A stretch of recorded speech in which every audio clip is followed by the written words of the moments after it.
on any EU blacklist.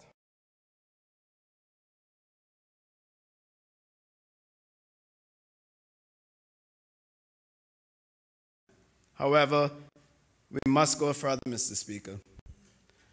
We must encourage walking, cycling, and other means of transport. And to that, Mr. Speaker, the NRA have adopted the complete street as its standard for future roads. Just to give you a bit of background, Mr. Speaker, complete streets are streets for everyone. They are designed and operated to enable safe access for all users, including pedestrians, bicyclists, motorists, and transit riders of all age and abilities. Complete streets, Mr. Speaker, make it easy to cross the street, walk to shops, and bicycle to work if possible. Mr. Speaker, we also have to adopt alternative means of mass transportation. This mass transportation has to be and must be a key element in addressing the issue holistically. We must look at things such as hop-on and hop-off buses along the 7-mile corridor and also into Georgetown. We must start considering things like airport park and rides and downtown park and rides, water taxes, and airport express from the hotels running on a regular basis. These are some of the solutions that are being discussed along with the Minister of Transport, the Honorable Deputy Premier, the Public Transport Unit, and the ministry, my ministry, which has responsibility for infrastructure. Mr. Speaker, you will hear more about these efforts in the days and weeks to come. But Mr. Speaker, key elements of the Georgetown revitalization includes parking, as I mentioned earlier, a hop-on and hop-off transit system, and perhaps a park and ride into the town capital. We also want to enhance pathways with lighting and safety and security features, which will give persons the confidence to traverse on foot through and around town to some of the parking areas already designated, and as an easy way to move around town rather than to get into your car and drive across. So these are some of the solutions that we're currently working on, Mr. Speaker. Mr. Speaker, I also feel, as was echoed by my colleagues, that a clampdown on the growing trend of persons importing cars as a side business and selling them on the curbs of the streets. I feel, Mr. Speaker, that the used car market can be serviced by the local used car dealers who, as pointed out earlier, struggled with the advent of Japanese imports. And I feel, Mr. Speaker, that government should support them as they play a vital role in controlling the quality and the safety of the vehicles imported. They're licensed, they are in compliance with the regulatory authorities such as Water Authority, which monitors any oils going into the ground, the planning department, etc. A list of agencies that they have to get authority from. Mr. Speaker, I can also tell you that the Department of Commerce and Investment, the Public Lands Commission, and the NRA will continue to work together to control the issue of cars being sold on the sides of our streets. I can also inform you, Mr. Speaker, that discussions have already begun between the Department of Commerce and Investment and Customs to crack down on unlicensed dealers importing vehicles.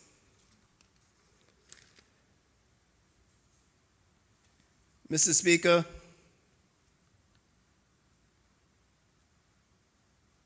as mentioned earlier as well, the government is also working on incentives to increased incentives for compact EVs, electrical vehicles, hybrids, and low CC motorbikes and electrical bikes.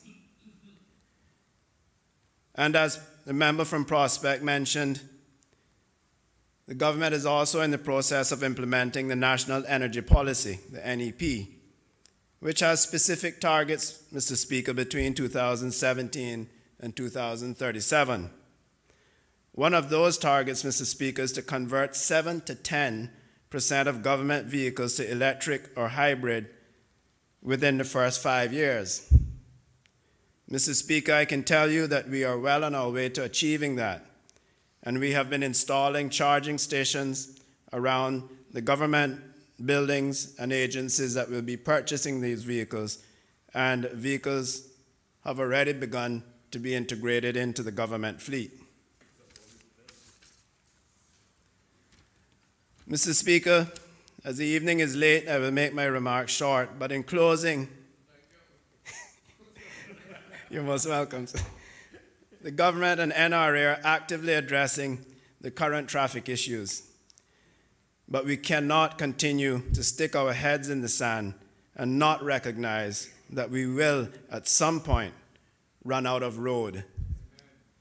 And it's expensive to go over, Mr. Speaker, and I can tell you, I think we're too close to the water table to go under. And as Minister for Infrastructure, and on behalf of the government, again, I support the member from Prospect's motion and agree with him that this is not the end all, but it is one piece of what is needed for a holistic approach to reducing traffic, reducing our carbon footprint, and increasing the quality of life for our citizens, and protecting the quality of the experience for our visitors. With those few words, Mr. Speaker, I thank you.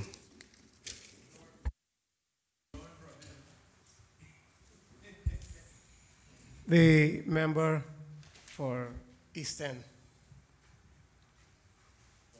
Thank you, Mr. Speaker. My good friend said I should learn from him. He was the one who said he was going to speak on my behalf. That'll be the day. Mr. Speaker, I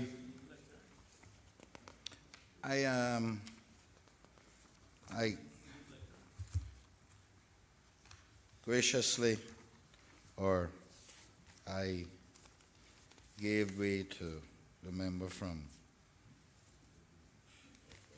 Prospect on this motion, which I can't even find now. Anyway, Mr. Speaker, we have had this problem for a long time. The member from Prospect spoke of what has transpired over the years. It was interesting to hear him say that the number of the road that has been built over the last 10 years, or thereabouts. Mr. Speaker, the interesting thing about that he didn't mention was the last time any new roads were built of any substance, of any substantial length, was when we did it between 2006-07. He did mention that, but what he didn't say before that, what he didn't say was that before that, it had been 20-odd years that none had been built. Mr. Speaker,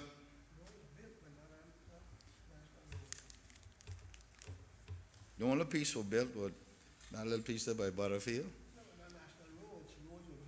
Yeah, but no main roads to alleviate traffic. No new main roads. Not yes. the main roads, yes. Yes. But we had a lot of tributary roads. so Money to was speak. spent within the districts trying, Yes, to, keep, yes, trying yes. to keep people happy. Yes. Of course, resources were in small supply at the time. Mr. Speaker,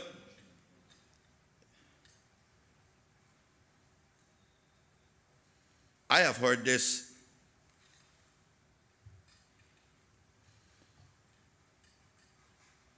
not rubbish, but this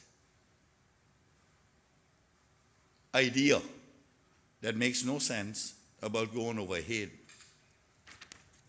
I don't know whose head they're going over, but I can tell them that's extremely expensive. We talk about $1,000 per linear foot, which the member mentioned, and during my time it was around that same thing.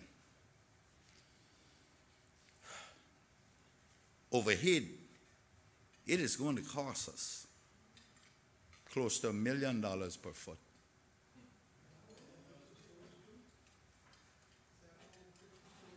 Yeah.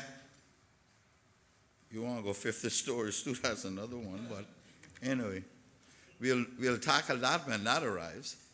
We'll address that. Mr. Speaker, every time we go someplace and we see something that we think is alleviating the traffic woes in that city, we come home with that idea. Like Miami with all overhead roads and stuff. It is not suited for us. And then we talk about putting tolls on the road. We talk about going across the North Sound.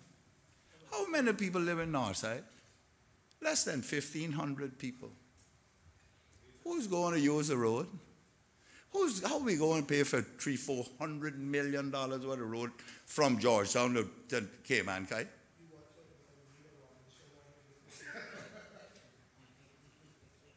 It just doesn't make sense. Mr. Speaker, it must be a multi-approach to this problem, as the member said.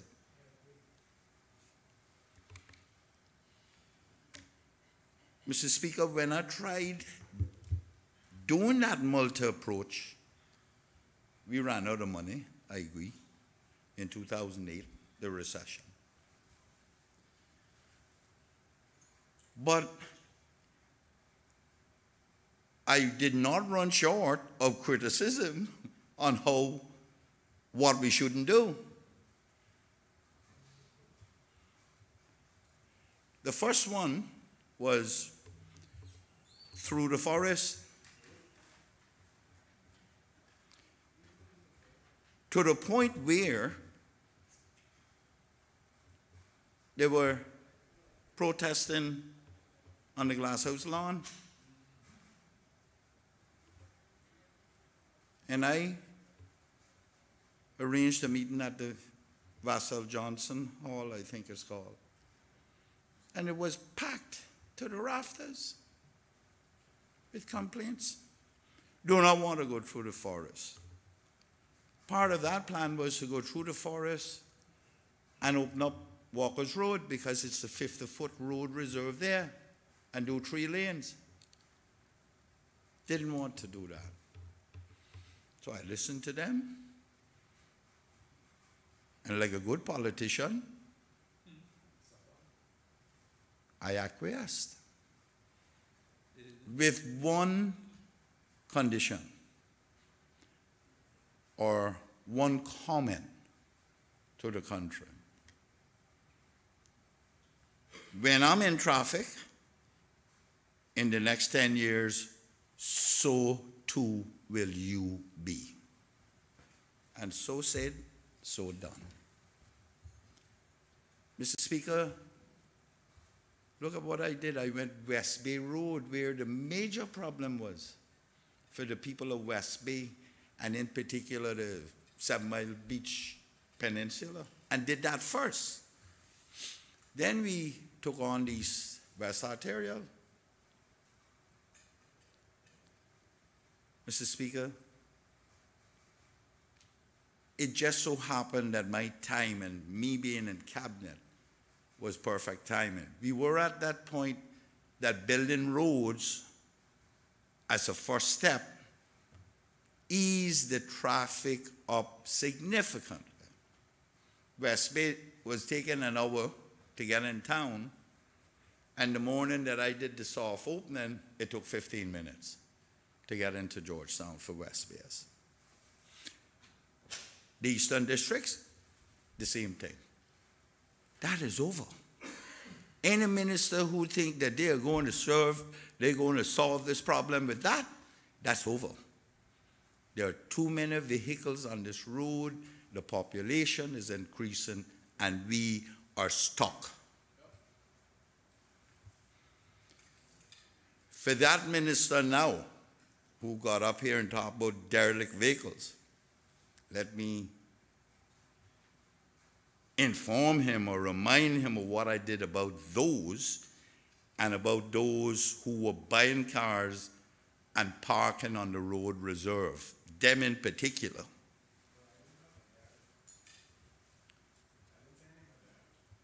The ones about they're buying them and putting them on the side of the road. I put a notice in the Caymanian Compass for 3 weeks. Full page ad. All vehicles on the road reserve must be moved by such and such a date. Those that are not moved will be removed starting 12 o'clock that night, and they will be taken to the dump and crushed immediately, whether they were Mercedes or they were junk. That is the only way to stop these people. Would insurance cover that? Oh, insurance cover it. My insurance will cover it. The government insurance will cover it. You cannot do business by using government property. You cannot be selling cars on government property. They need to be removed. The day prior to the deadline, we went and engaged every tow truck in this country to start 12 o'clock that night. There wasn't a car left on the road reserve at 12 o'clock that night. That is what will stop them. Mr. Speaker, the advent of Hurricane Ivan was one of the worst things happened to us when it comes to derelict vehicles. Everybody gathered them with the hopes of scrapping them so they can sell parts later. And they parked them on the side of the road in neighborhoods and the this and the what have you. And every department in government passes the buck. Well, it's not my responsibility, even though the member from Prospect said that it's rodents and all kinds of possible probabilities of diseases that can come from that, and contamination of oil on the soil, all those things. DH said not theirs. DOE says not theirs. Police says not theirs. Everybody passes the buck. We need to just go and take those that are on the government road off and prosecute those who have them piled up all over the place on private property. We are turning this country into a garbage dump in our neighborhoods. And nobody wants to bite the bullet because we are afraid that we will not get reelected. We are going to destroy our country if we do not do what is necessary and make the proper decisions. Somebody needs, when have we ever seen more filth in this country than now? People scrap their cars in front of their apartments on the road. in front of their friend's house, which is in the next neighborhood. And the neighbors have to put up with it. They're working on vehicles in the middle of the road, and they argue with motorists trying to get home in the evenings or get to work in the morning. Somebody needs to take the bull by the horn and literally go and pick these cars up and take them to the dump and crush them. It cannot be of any value to this country or to the owner if it's parked on the road. There was the roundabout by Raid Bay School. Mr. Speaker, NRA a few years ago reworked that roundabout and put 3 lanes on it, but they blocked off one of the lanes for future use. Mr. Speaker, a car was on that inner lane against that curbing for over 1 month. Glass broken out. Then I see them put a sticker on it, DEH, which they have to wait 3 weeks to see if somebody respond to it. There is no need for that. Just pick it up with one of the grabber trucks and take it away. The roadway is no place for you to be leaving your vehicle. The advent of tow trucks in this country means you can get it moved within hours. There are 24-hour towing companies in this country. And if you can't tow your car, you don't need it. How do you get to work tomorrow morning if you don't try to fix your car? That means you got another one. Well, this one can't dump. That sounds logical, isn't it? You leave it on the road for a month. You don't need that. And we don't need it littering the communities. Throw it in the garbage.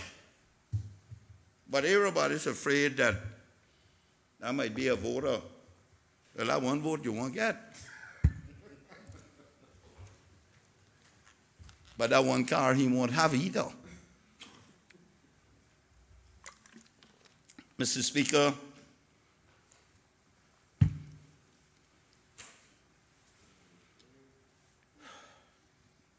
my motion was a little different, but so be it. Mr. Speaker, I said there must be a multi-pronged approach to this thing.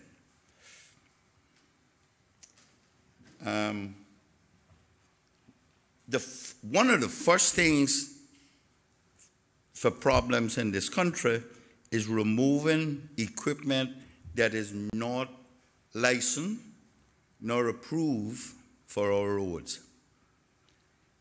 And Mr. Speaker, by that I mean there is a convoy of cycways down on that West Bay Road. And the 2 people, one front and one back, who are conducting these tours, one, use our sidewalks, which is illegal. Look at the traffic law. 2, they get in the middle of the road and hold a stop sign up so they can cross. They need to come off the road. Because it's in the name of tourism. Tourism should not adversely affect us. It should enhance us. These people on West Bay Road stop traffic. And I don't see them with any police clothes on. Only a police officer can direct or redirect traffic. But these people, they do it. And nobody does anything about it. It is a free-for-all. And it matters not to me whether that business is for Caymanian or not. You must do it the right way. You cannot use any motorized vehicle on West Bay Beach. It's against the law. They ride on these segways along West Bay Beach in convoys. And nobody does anything. You expect if we don't do it down there, we're going to do it elsewhere when we got derelict vehicles? I applaud the member for bringing it, like me bringing that other one, but mine was specific. To stop importation of vehicles by people on work permit, period. That was mine. Mr. Speaker,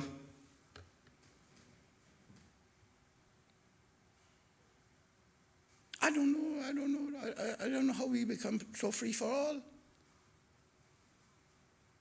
The rule of law or the implementation of all laws, long past us, long through the window.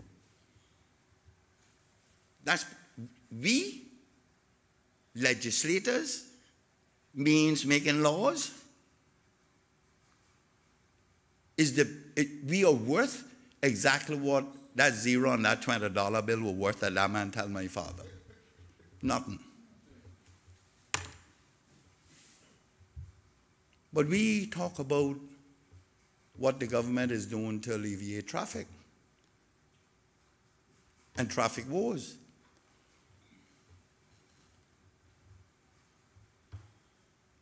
Building roads is not going to do it.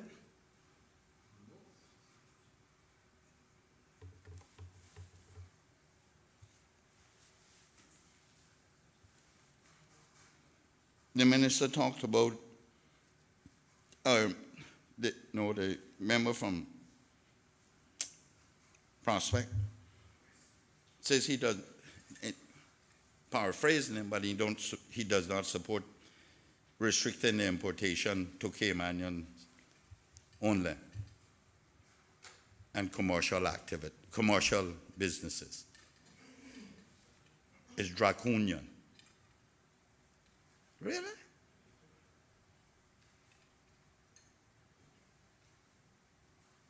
Nothing will change then. It will be all for naught. It will slow it down. That'll be part of the program to slow it down. I'm not saying they can't buy vehicles. I'm saying they got to buy them from commercial activity, local dealerships. I didn't say they couldn't buy. I say you can't bring none in.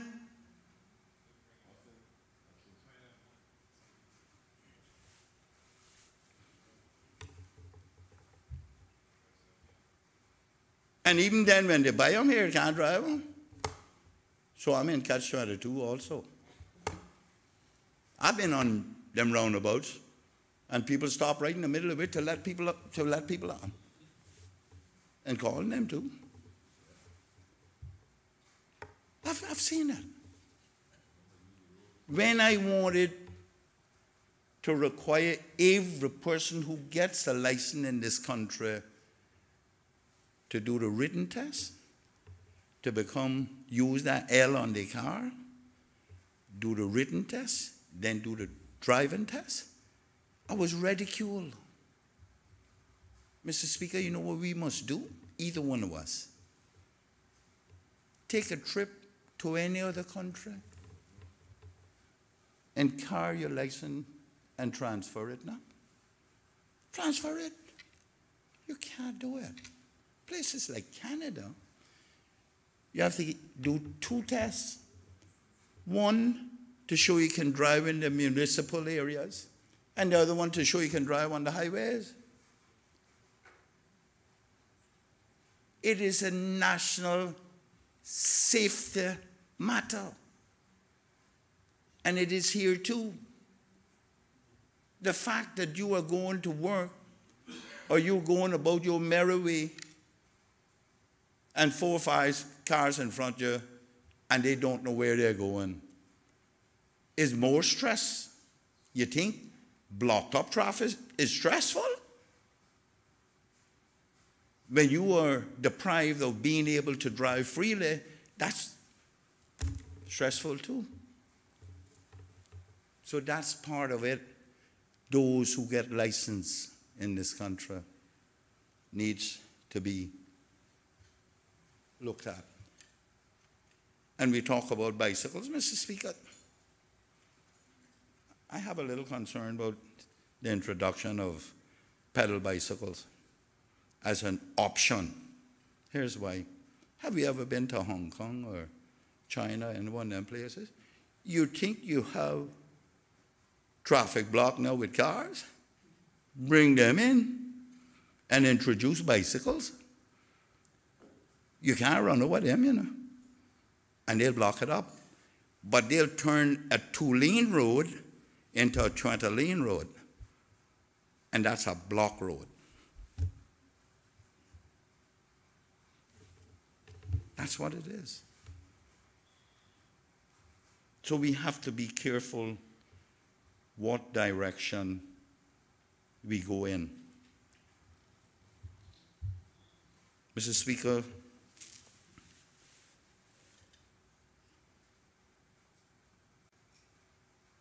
when we did the East-West Arterial, we did helicopter trip then too to see where the traffic was coming from. Don't worry, we did.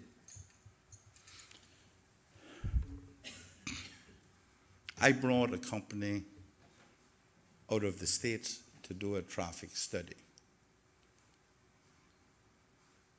And they told us the roads that needed immediate attention to address the problems.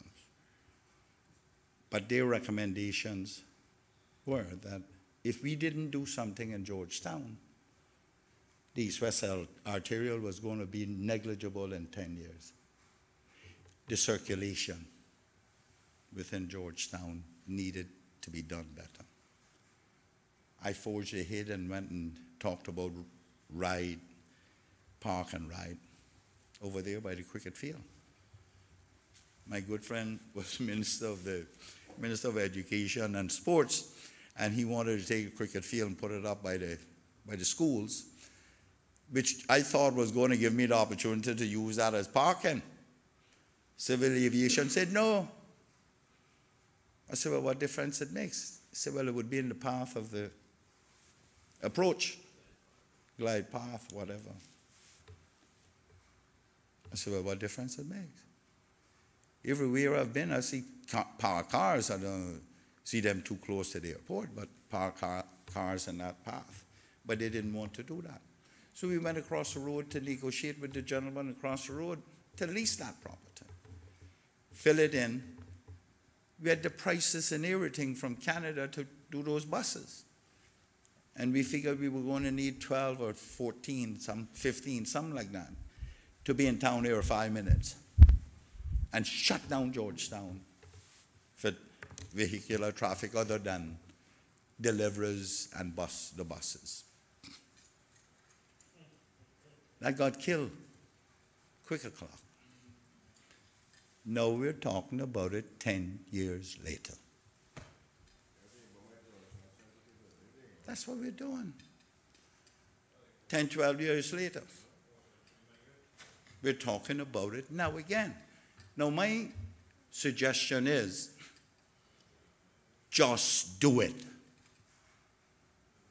Yeah, we may lose our seat, we may lose our position as politicians, but we would have made that worthwhile, bold step to change things in our country and make it better.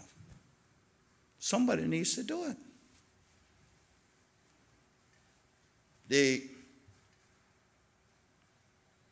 We propose putting a light by the Red Bay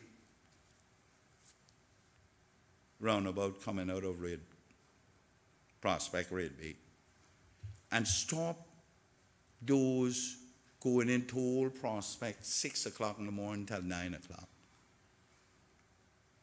And stop those going into, if I made New Prospect, 6 till 9. those who wanted to go Prospect coming out of the east could go down to Red Bay Roundabout and go in there. So in essence, Red Bay Roundabout would be used for all new Prospect people coming into Georgetown. It would ease up the traffic from the eastern route. Extending the east-west is not going to be the answer to the traffic woes that are being experienced in the eastern districts. We cannot do it without something else. The acting director of NRA said they're going to try and do 3 lanes. Mr. Speaker, not going to do it. I promise you all it's going to do is stack cars closer to Georgetown.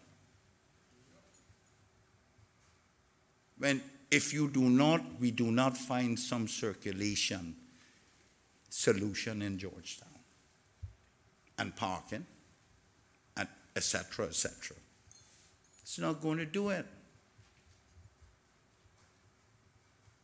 Now, what extending the east-west arterial is going to do is going to put more residents up on that side. That may be a good thing, but then it got to compound the problem because you got to get them back into Georgetown. It got to be a good thing for home ownership, but then we have to pack them back into Georgetown. So it needs to be looked at from a holistic perspective as to how it is going to, how it's going to impact the country overall. And Mr. Speaker, we'll look at the public transport. That is the most difficult task we have. Because every city we go to, metropolitan city in the world, we have mass transportation, mass public transportation. You go to New York, 90% of the people going into New York take public transportation. 90% of people going into London takes public transportation because it's cheaper for them. They can buy a month ticket for a few pounds versus paying for gas. And you know what London has done now? They have put, they're charging you if you're driving in, depending on how close you get to the center. And they just recently, this week, implemented a new charge. If your vehicle is of a certain age, you cannot go into certain areas in London because of the smog from it and created from it. And within a year, that's going to be extended straight through the middle of London. But here we are, being nice to all those who come here and want to import 10, 20 cars. If we are going to sit down and do that, the only people going to suffer is us.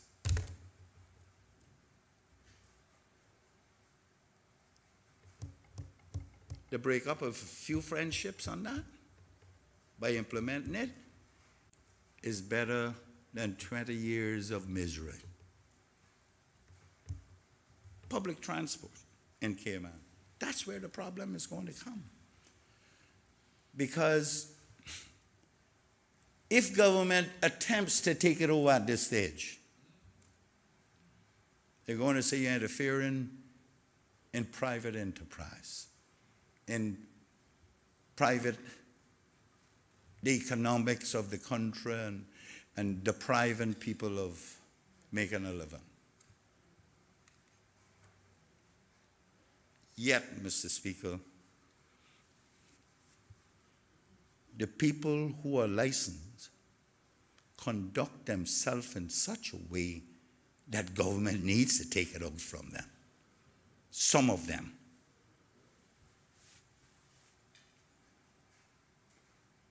Mr. Speaker, I had occasion to talk with the guys in public transport recently.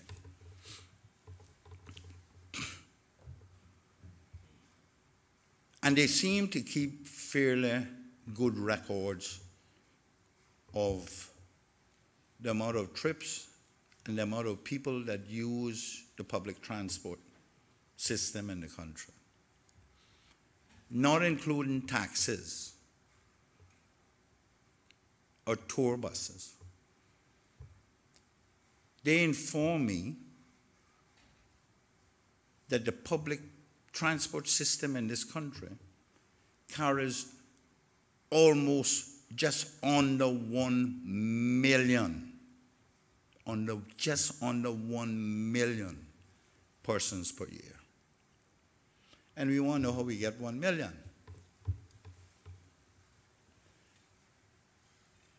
800,000, just under 800,000 people use the system from right here. No? Locals.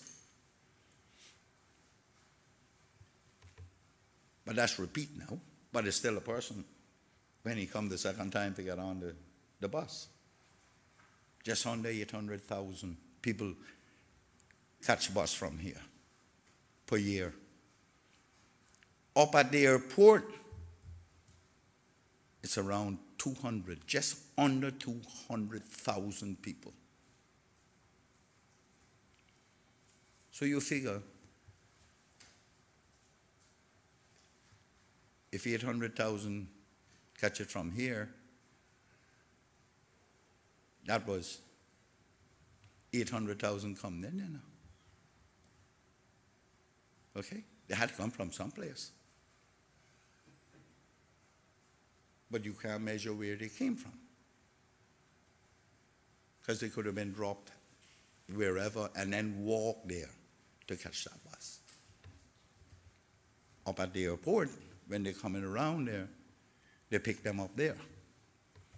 We don't know how they got in, but you can figure the most of them used it to get in also.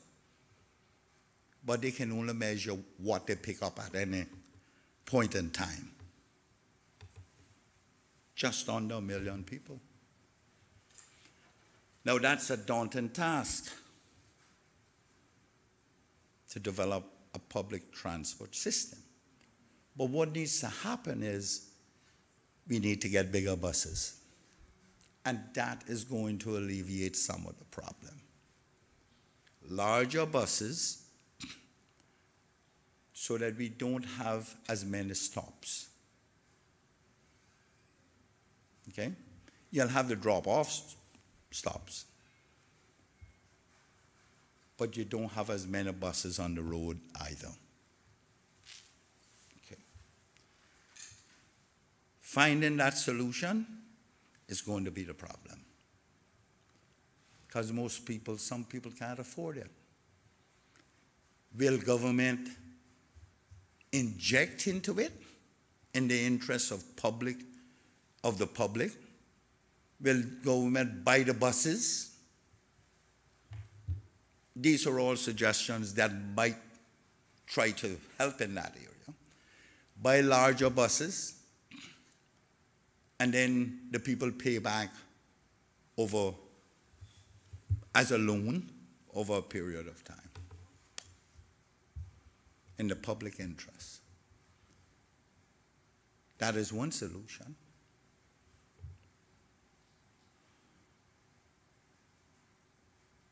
Will people use them? How will we encourage people to use public transport? If we put nice buses on the route, with government buying it? Will that be an incentive for them to use them? Those are the things we need to think about. That's the area we need to put our thoughts on. We need to concentrate on. Yeah. Mr. Speaker,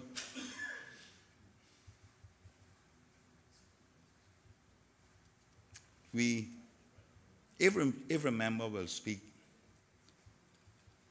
about the problems they experience and the concerns that are being brought to them.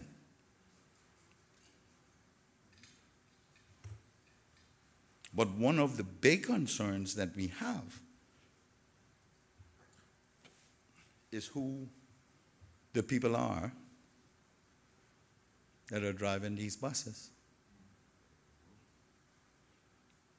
That creates more stress than being blocked up in traffic. You hear what I tell you? Because the bus drivers are the most aggressive, idiotic people I have ever met when it comes to road, driving on the road. I'm not saying personally, but their driving habits are the most idiotic I have ever seen in any place I've ever been to. They're afraid to pull off the road because someone may pass them and pick up somebody down the road. And Mr. Speaker, I must tell you, since the member from Northside and I brought 3 years ago maybe, our intervention in Finance Committee, the buses are really running. And they're full. The problem we're having now, there weren't any buses before. The problem we're having now is they're overloading the buses. That's the problem we have because everybody's using it now. A lot of people are using it. And my good friend, the minister, will not open it up so more buses can get on the routes.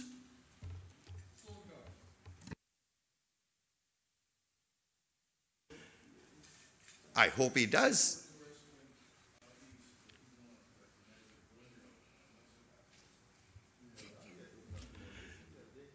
Mr. Speaker, they have done some with it, but I agree with him. It needs to be scrutinized much more closely. I don't know. And the provisions for penalizing drivers must be more robust because they do anything. And the board, the disciplinary board, seems to be afraid that if they do something, it's going to get appealed and overturned. Well, you can't sit down thinking that it's going to be overturned and sit on your hands. You have to do something. Maybe they need to take it to a different place where they'll do it whether it's right or wrong. Mr. Speaker, there are a number of other areas. I noticed the member talked about using age limits on vehicles. See, when you have to make exemptions, it doesn't make sense to do legislation because immediately you could do exemptions for antiques, antique cars made in the 50s or the 60s that are extremely expensive, that has been restored. Their age is 30 years. So we have to be careful with that, how we structure that, because there's got to be exemptions on it. But I hear what the member is saying, because, Mr. Speaker, and we need to talk about regions too, and built standards, because a car is first built from a cage that surrounds the passengers, and then it's built outward from that. Why? To protect the occupants of that vehicle. Those from up in the Far East are built the opposite way. They're not concerned about safety. Their safety standards are much lower than the Western Hemisphere. Like America, it needs to pass that test. So, and more, we're evolving into more standards being applied. So we need to cut that time frame down, 5 years old. Even Jamaica, you can't bring a car in over 5 years old. But we are the dumping ground for Japan.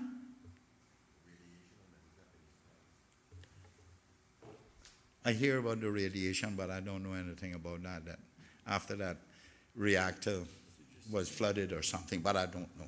I can't attest to that. But we need to ensure. Did we see a picture that was going around recently? The Minister for Works sent it to me. I think it was a few days ago, where a little car had hit a grape tree up East End or something. Japanese. And it just crumbled. The whole thing crumbled. You remember when we had those 4 deaths up in the middle of East End? 2 years ago? Japanese.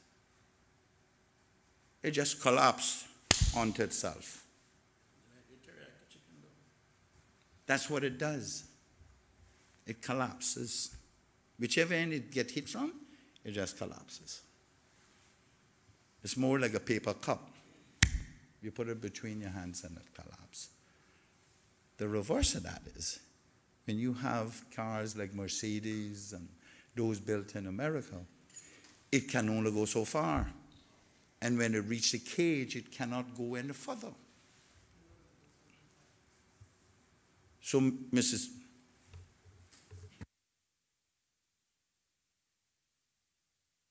Speaker, I shall, and the last thing is fuel types and stuff.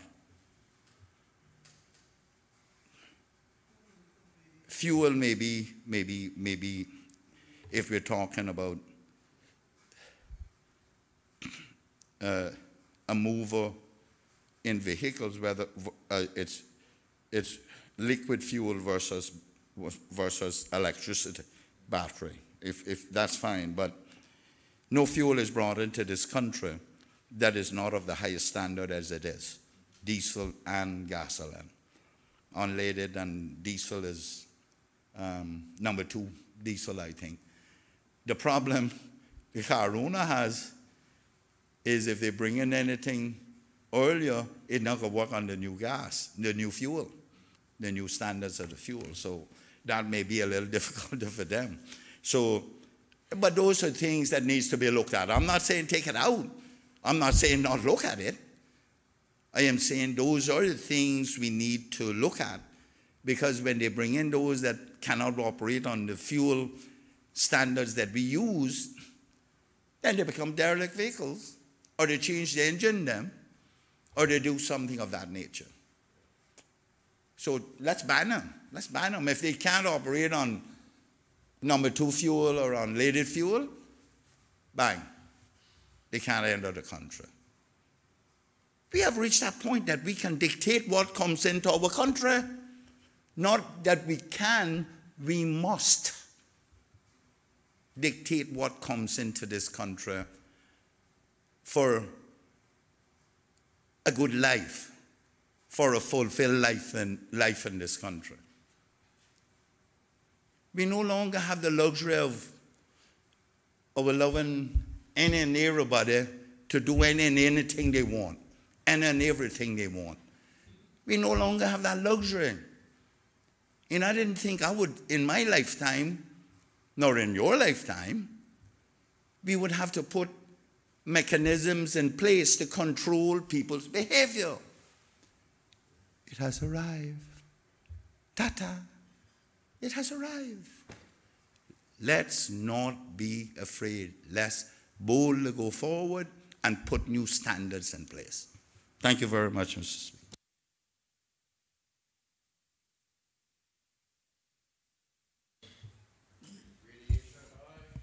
And you tell me we wasn't speaking? The member for Bordentown West.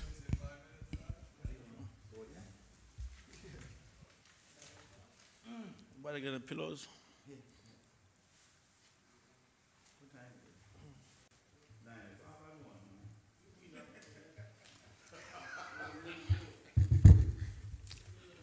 Mr. Speaker, just rise to make my contribution. I can guarantee it's going to be brief. But like with anything else, we need to make sure that we learn to separate opinions from facts. And this is not directed at any speaker, but what I just wanted to highlight to the public, Mr. Speaker, is the challenge that we have here in Cayman. And Mr. Speaker, I'm looking at the compendium of statistics for 2017 on page 119, which actually gives a breakdown of imported motor vehicles inspected and licensed for the period 2010 to 2017. In short, Mr. Speaker, during the period 2010 to 2017, we imported 22,159 vehicles, of which 18,909 were cars. During that same period, Mr. Speaker, the population of the Cayman Islands increased by 8,379 people, going from 55,036 at the end of 2010 to 63,415. So in essence, Mr. Speaker, we grew our population by 8,379, but we brought in 22,159 vehicles. That's a problem, Mr. Speaker. And of the 22,159 vehicles, 18,909 were motor vehicles, or cars, rather.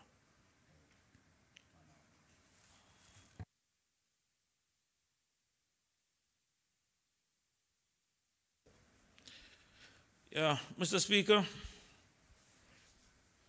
when we look at the growth in the number of cars compared to the growth in the population, we have to ask ourselves, how many people can drive more than one car at the same time? So we're talking almost twice the population growth. Equally so, Mr. Speaker, during the same period of time, when we look back at 2010, of the 1,579 cars that were, of the 1,579 cars that were brought into the country, 54%, or 859 of them, were new vehicles.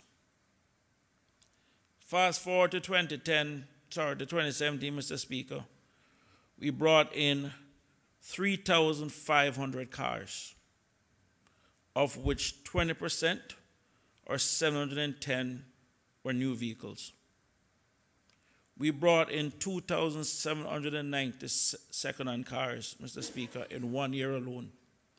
2,790 cars in 2017. Back in 2011, it was 541.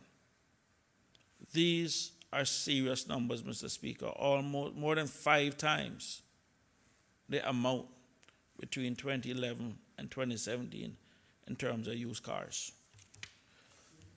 Mr. Speaker, in my area of the island, the eastern districts, during the same period of time, the populations of Bordentown, Eastern, and North Side increase from 13,429 as per the 2010 census to 15,744 people, or 17%. And the number of households in that same area, Mr. Speaker, increased from 4,852 to 5,721, or 18%. So you see, there's some close relationship between the increase in the number of houses and the increase in the population. 17% for the population, 18% for the homes. So, Mr. Speaker, when my colleague from East End said that we need to start looking seriously at importing cars, I started this process a good while back, and I would encourage members of this Honorable House and also members of the public to visit a website called plancayman.ky. At present, the government is actually updating the 1997 development plan, and it's a really long document. It's about 108 pages, but for those of us in this Honorable House, we should take the time to read it, familiarize it, and also at the same time see if we can reach out to the Director of Planning. I met with him around 2 weeks ago just to get an idea in terms of where they were with the development plan. And he also agreed that he could organize a presentation for members of the Legislative Assembly with regards to a PowerPoint presentation. And I said I would get back to him after the House finished meeting. So if there's anyone who wants to be in that room and have an idea in terms of what they're doing with the updated development plan, I'd be more than happy to organize it, for the simple fact that this is one thing that we can't play politics with. No problem. Well, the member for Georgetown Central has already volunteered. Mr. Speaker, one of the things I am cognizant of also is, and I was kind of listening out for it a little bit, was the school issue. When the schools are out, the traffic flows much freely during the summertime, during the holiday period.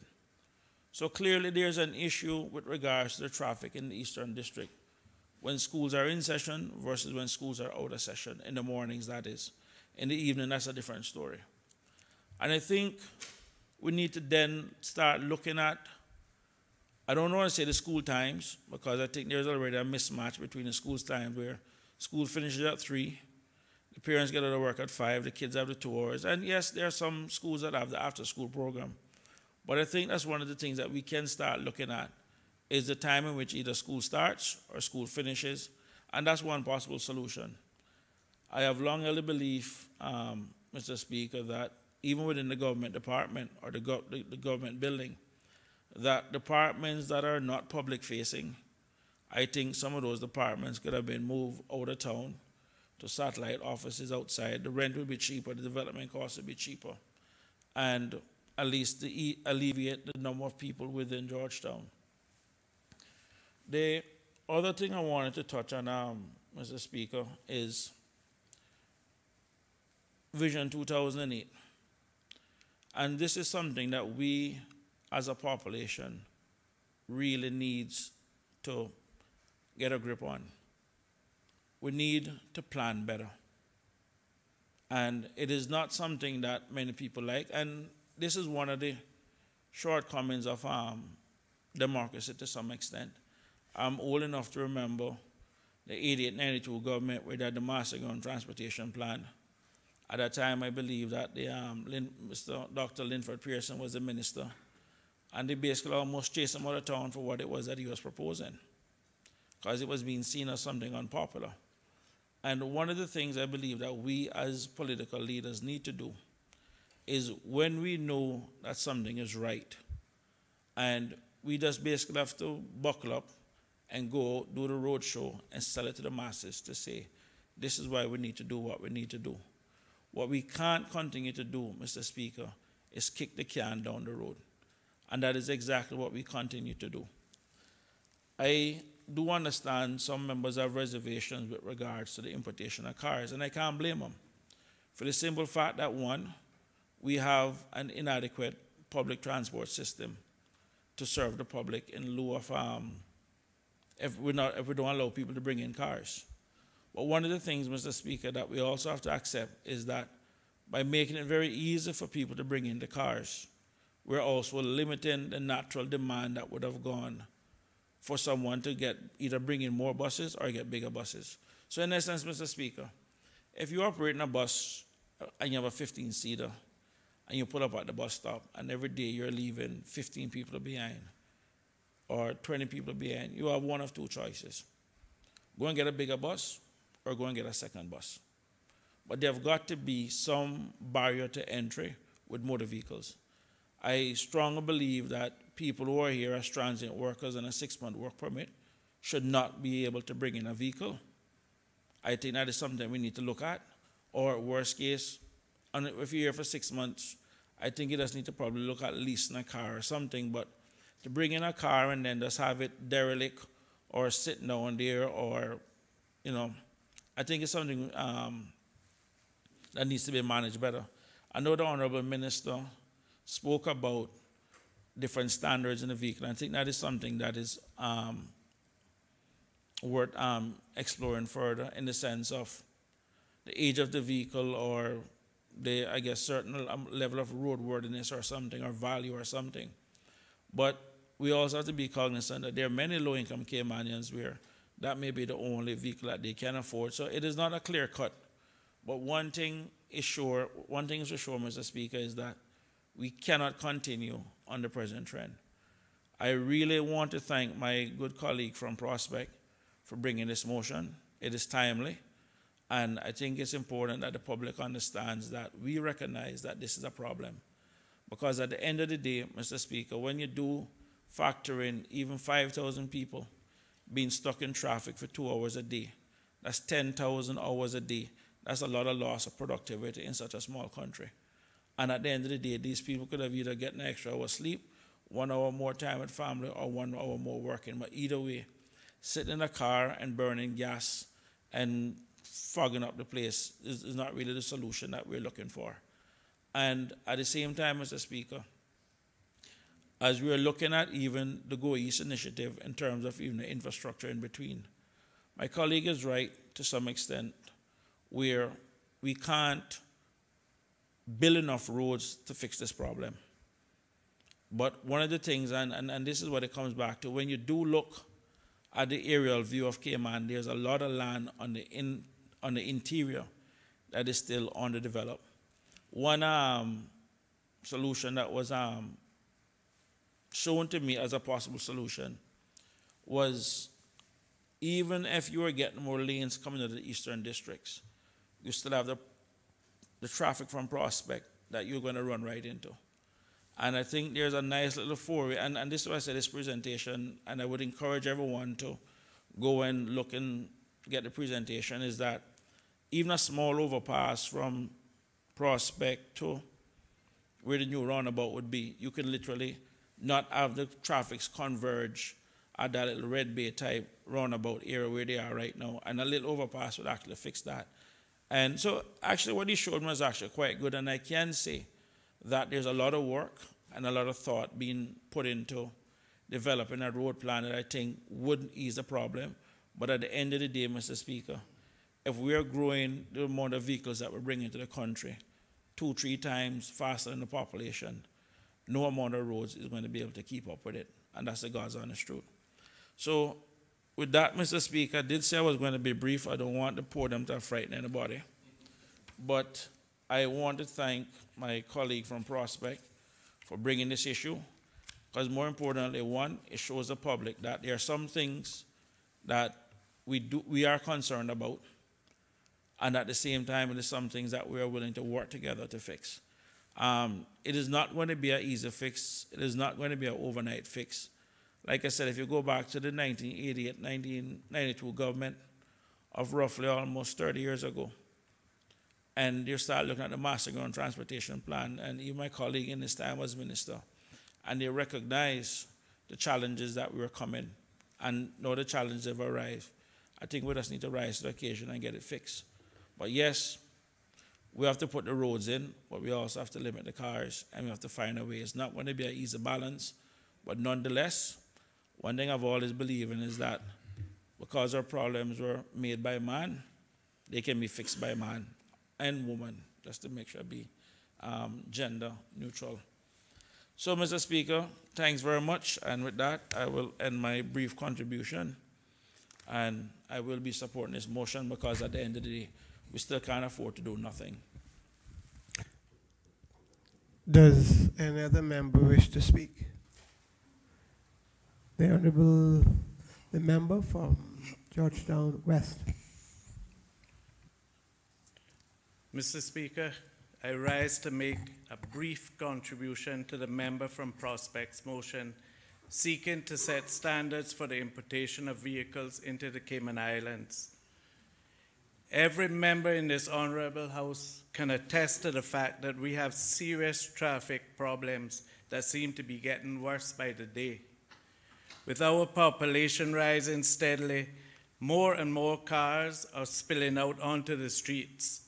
This, combined with our strong economic growth and the consequent increase in building and construction, is contributing to more traffic being created on our roads.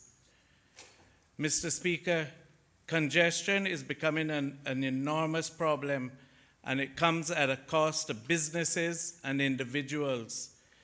Beyond frayed nerves and occasional lost tempers, the time spent in traffic translates into payment for extra fuel and also has a negative economic impact on many businesses.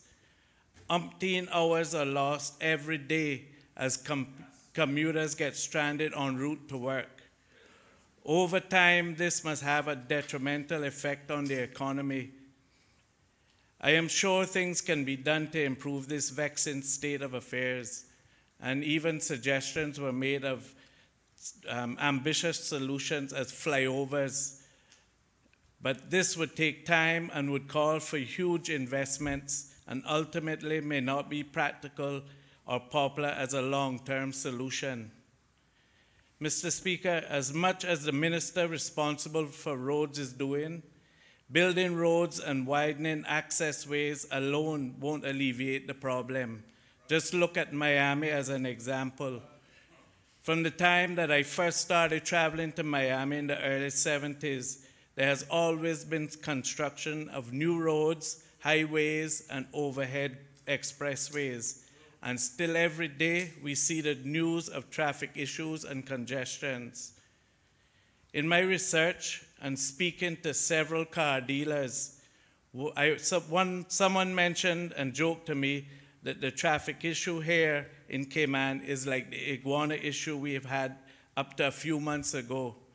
I have to commend the minister responsible for the environment for the great work that he has done in not only lowering the population of the iguanas, but in taking action to stop them from multiplying by the hundreds and thousands.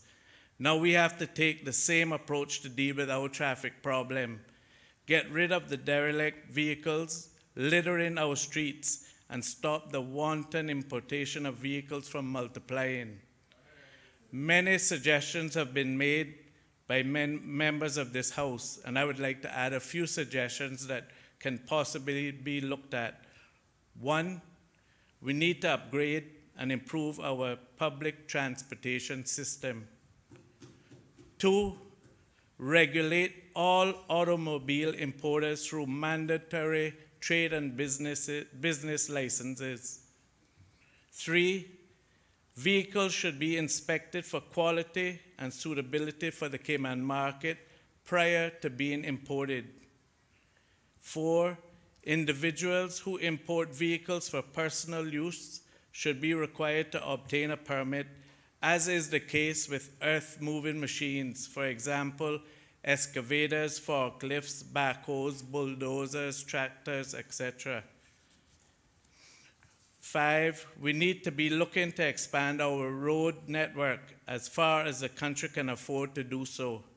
even if it is not to cater to any more new cars being imported, but just those that are here now. As it currently stands, around 1,600 new vehicles are imported each year, along with over 4,500 used vehicles. That's over 6,000 vehicles entering our islands annually. And in the case of the used vehicles, without any inspection taking place to confirm their quality. In Japan, which is where the majority of these used vehicles are being imported from, I am told the vehicles are built to last 3 years, possibly 5 if spare parts can be afforded, and then they are subsequently discarded. These are the used vehicles that are then being exported to other countries, including Cayman, and oftentimes ending up abandoned on the side of the road, left in repair shops, or sent to the landfill. Mr. Speaker, there is a need for regulations to be put in place for persons who import automobiles. The intention is not to squeeze Caymanians out of the market or to introduce red tape and bureaucracy as a tool to control the small man, but we need to regulate automobile importers. Most people, it seems, don't appear to be concerned with how safe the vehicle is, whether they can find replacement parts, or how long they may take to get here. When their need for a vehicle arises, they typically only think about the cheap price they can import that vehicle for. And that is what is causing the alarming increase in the number of vehicles on our roads. Mr. Speaker, the reality is that not everyone can afford to spend $20,000 and up to purchase a new vehicle. And so consideration must definitely be given to those persons who cannot afford to go that route. If all they can afford is a $3,000 vehicle, then that is what they are going to look to acquire. But that process has to be regulated so that the system does not remain open to abuse by those who do not have a trade and business license or an importation permit. They say where there is a will, there is a way. If we are serious about controlling the importation of vehicles as a means for improving traffic conditions and reducing congestion on our roads, then there is no reason why we should not be able to do so. I therefore support the motion to put standards in place for the importation of vehicles brought to this honorable House by the member from Prospect. Thank you very much, Mr. Speaker. Good job. Does any other member wish to speak? I'll call on the mover for his right of reply. Thank you, Mr. Speaker, and certainly I want to thank all members who contributed to the debate for some truly excellent suggestions and recommendations, and I think I'm encouraged that should the government accept this motion and we agree to form this committee, I think we have a number of fantastic members that bring with them a number of workable solutions that, as the member from East End stated, will allow us to just do it and get on with it. Mr. Speaker, I certainly, first of all, it was said to me shortly after taking office that you need at least one friend in government if you want to move anything, whether good or bad. And to that extent, I want to single out the member from Georgetown West for agreeing to be the seconder to this motion so that we could bring it to the stage of debate. But I certainly also am humbled and blessed to a large extent to see the kind of support that this motion has generated from both sides of the aisle.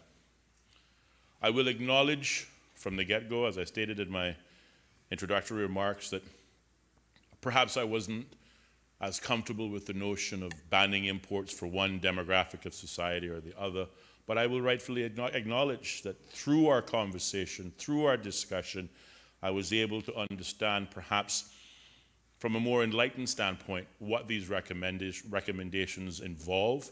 And certainly I will agree that 6 out of 6 persons who contributed to this debate all shared the common view of some form of, I think it was the member from Georgetown South who mentioned the Singapore model, which is called the VQS, the Vehicle Quota System. It has merit, and I will acknowledge that. And not only does it have merit, but it doesn't restrict ownership of vehicles, as was expanded from the member from East End, but it does in fact require them to purchase those vehicles from the available stock on island, and in so doing, supporting the local dealers rather than building someone else's economy. As I stated, Mr. Speaker, I have no patent on good ideas, but I have heard a number of excellent ideas, and I think the public can be assured that if this motion is indeed supported, as I anticipate that it will be, then the committee that will be formed thereafter will bring some tangible recommendations that can be implemented, some easy, some easier than others, but all will work towards the goal and the intention of solving the congestion problem, making our road infrastructure more usable, and benefiting all in the Cayman Islands, whether you be local or otherwise. So, again, Mr. Speaker, given the lateness of the hour, I only thank yourself and the members of this Honourable House, and I look forward to working with you and the future committee that will be formed to finding a solution for the benefit of all of our citizens. I thank you, Mr. Speaker.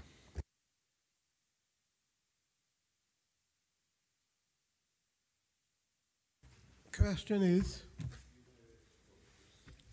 be it therefore resolved that government consider examining and making recommendations on the most suitable standards regarding the importation of vehicles, such as by age limits, classification, and/or fuel type, and be it further resolved that government considers implementing a policy by the end of the fiscal year 2019 as a matter of urgency. All those in favor, please say aye. Aye. Those against, the ayes have it. Private members' motion number 14 has passed. Call on now on the Honorable Deputy Premier. Thank you, Mr. Speaker. Mr. Speaker, I move the adjournment of this Honorable House until 10 o'clock tomorrow morning, Friday, April 12th.